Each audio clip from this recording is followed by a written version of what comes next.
اللہ سود کو نابود یعنی بے برکت کرتا اور خیرات کی برکت کو بڑھاتا ہے،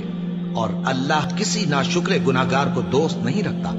جو لوگ ایمان لائے اور نیک عمل کرتے اور نماز پڑھتے اور زکوٰۃ دیتے رہے، ان کو ان کے کاموں کا صلہ اللہ کے ہاں ملے گا، اور قیامت کے دن ان کو نہ کچھ خوف ہوگا اور نہ وہ غمناک ہوں گے۔ مومنو، اللہ سے ڈرو،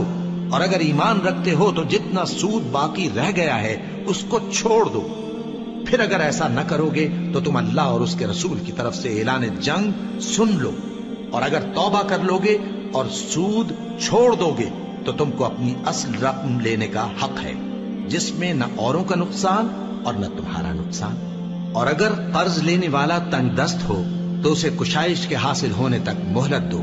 اور اگر زر قرض بخش دو تو وہ تمہارے لیے زیادہ اچھا ہے، بشرطے کہ سمجھو۔ اور اس دن سے ڈرو جبکہ تم اللہ کے حضور میں لوٹ کر جاؤ گے، اور ہر شخص اپنے اعمال کا پورا پورا بدلہ پائے گا، اور کسی کو کچھ نقصان نہ ہوگا۔